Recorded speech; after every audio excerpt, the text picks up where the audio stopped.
Last time I was in Vermont, I was a visit with Mia, and then also my golden retriever, my wife also, but my golden retriever. Mia's favorite flavor was vanilla. Caesar liked fish food, which was actually like my fish food, so it was an annoying visit. So I just start with that. So I am really pleased to be here again. It's been a while since I've been to Vermont, and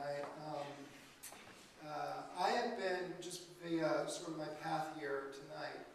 I come via as the 2008 Chief Operating Officer at Obama for America, and then I was in the White House, and I came out in 2011. And I say come out because it really is something of a bubble that you were in, that I was in for 5 years, and when I came out, it was amazing to me how much the world had changed.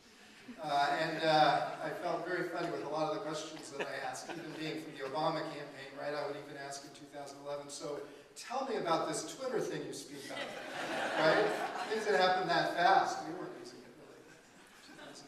So I am very much consumed with the idea of leadership and change, and I've been involved with that topic for a lot of years, but actually in these last 5 years, I have been even more interested in leadership and leadership in a rapidly changing environment.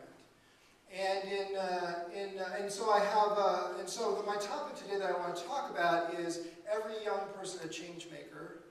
Why should you care? What is it and why should you care? But I want to really go back to how I got to this topic, because I'm not I would not have been a likely speaker on this a couple of years ago. And I really came to this topic initially during my 2008 experience. And one of the things that I say to people is that my view of leadership when I went into the campaign in those early days was very different from what I left. And in those early days, I guess I was a little bit more invested in the framework of one leader at a time. You have the bedrock skills of leadership and organization. Good ethical fiber, you point the way and people will follow. And then I got inside the campaign, I realized everybody else had that same idea, and it was pretty much chaos. But what I found was that in that environment, when change is coming at you fast, and you're running a large, complex organization, sort of the framework that you think of, that you lean into, doesn't actually serve you very well. The idea of a department, siloed, sort of, everybody doing their thing, repetitive responsibilities, that helps you get going. But ultimately, you get really locked up in that system, because ultimately, problems outrun solutions. And things are coming at you very fast, and in that bottleneck kind of system, you can get choked off. And the idea for us then, what I found was a very important part in my thinking about leadership, was we had to break down the silos, open up the middle, and let people lead themselves, and trust that they could do that. And one of the things I found with innovative people, the people who succeeded in this environment, was that they found solutions, and they met challenges by literally forming teams informally on their way to solving those problems or seizing opportunities. And it was really remarkable to watch people lead in the middle of the organization, because with every team there was something new of value. And so I like to say that for every problem and every solution, we didn't have a different department, we had a different team, and those teams were fluid. And so I came out of that experience really on fire about this idea of how to lead in a rapidly changing environment. And when I came out of the White House years later, I met Ashoka. And I wanted to understand how I'm not a social entrepreneur, I'm entrepreneurial, but I wouldn't characterize myself as a social entrepreneur. But I wanted to understand how social entrepreneurs succeeded and how they command change. And one of the things that I thought was very fascinating as I got to know social entrepreneurs was, very similarly, they see a problem, they see a social problem, and the way they solve it is they bring down a wall, sometimes a physical wall, often a virtual wall, but they find a way to bring two sides together. And in that is where innovation comes. And it was very, very similar to what I learned in my experience in the campaign in 2008. And so then I started to think a little further about, now, I also dug into the big ideas of social entrepreneurs, and one of the things I find, and Ashoka has found over 30 years of working with social entrepreneurs, is that in their childhood, social entrepreneurs have typically had an experience that helps them tap their empathy and helps them get over, as they grow up, a sense of their surroundings.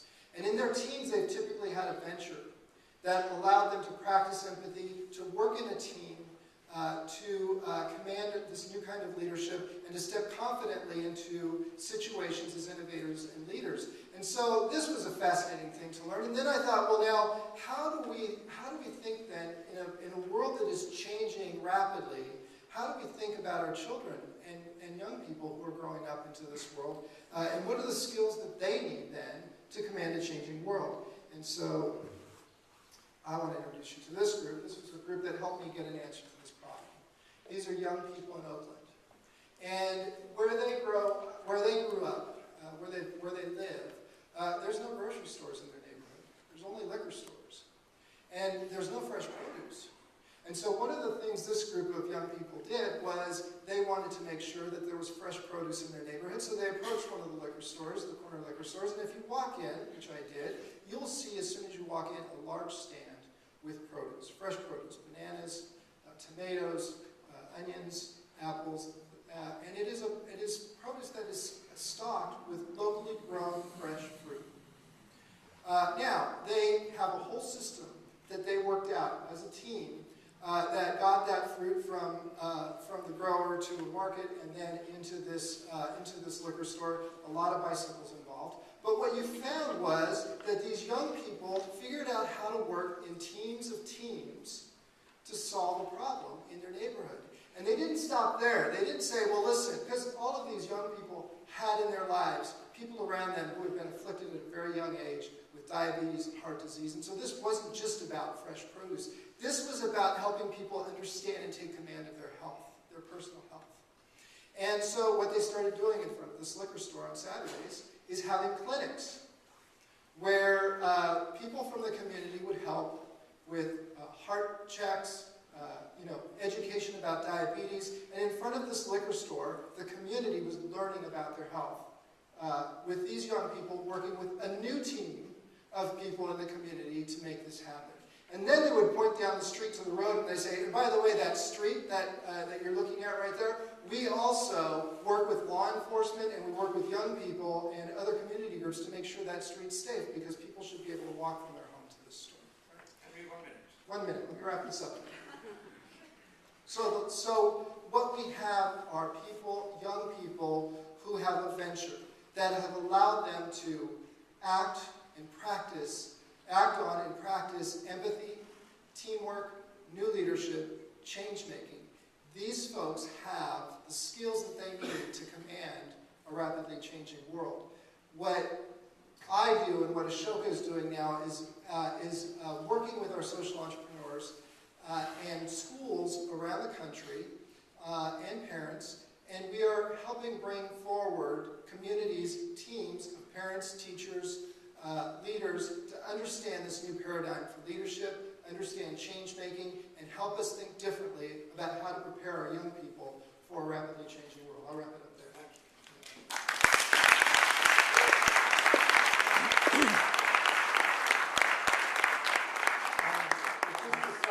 A little bit.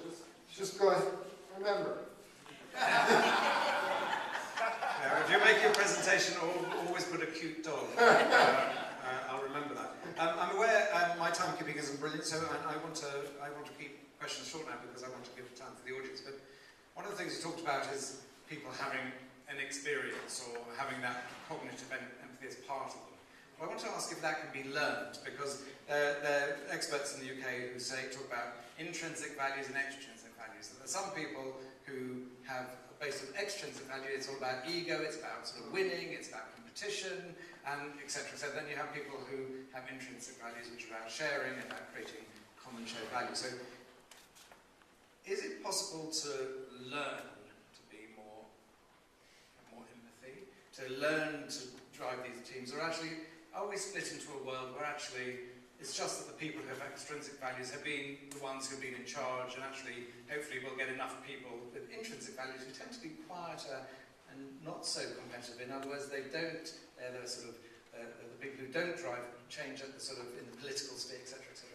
So is there a problem with the fact that actually you can't learn these values, and it's just those people who have those values tend to lead quieter lives? Mm-hmm. Yeah, well, I'm not, I'm very new to the topic, to be honest, and I'm not really, I don't dig too deeply. There are people who are focused on this all the time and think about this all the time.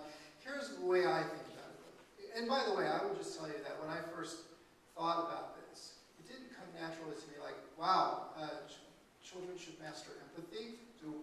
Am I comfortable with that? What does that mean, right? There's a lot of layered in things into that. One of the things that I really looked back into my experience again in my work and my laboratory here for this was really understanding in this changing environment, who were the people who could command that environment, and who were the people who really struggled in that environment. Even very polished people struggled in the change that was coming out of this collaborative environment that we had to work in.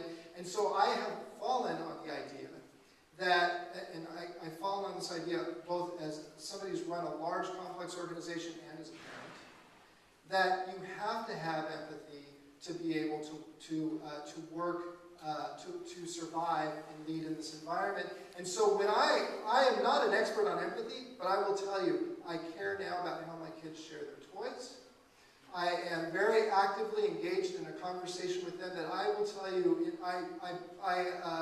I had a conversation with my oldest son at 5, and he said, "Where are you going today?" And I told him that I was going to New York to meet somebody who was very, I was very shy. I'm a shy person. And I said, and I know he is too. And I knew that I wanted to get that out of him. And I said, I am going to meet this person, and I'm a little nervous about it. And he said, well, can I give you some ideas, right? And I said, well, that's great. And I said, he said, well, here's how you could break the ice. One is, ask him his favorite food. 2, this is a national writer, right? This guy's like, 2, ask him his favorite tall building. 3, ask him how he's doing, right? So I meet this guy in New York City, sit down at the table, and listen, I got to give you this, okay? First, what's your favorite tall building? What's your favorite food?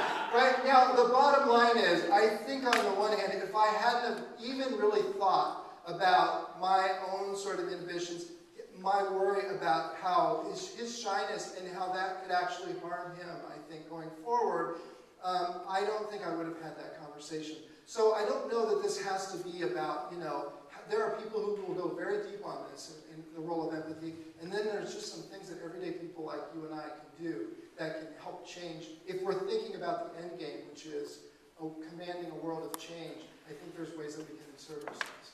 Okay, Henry, thank you very much.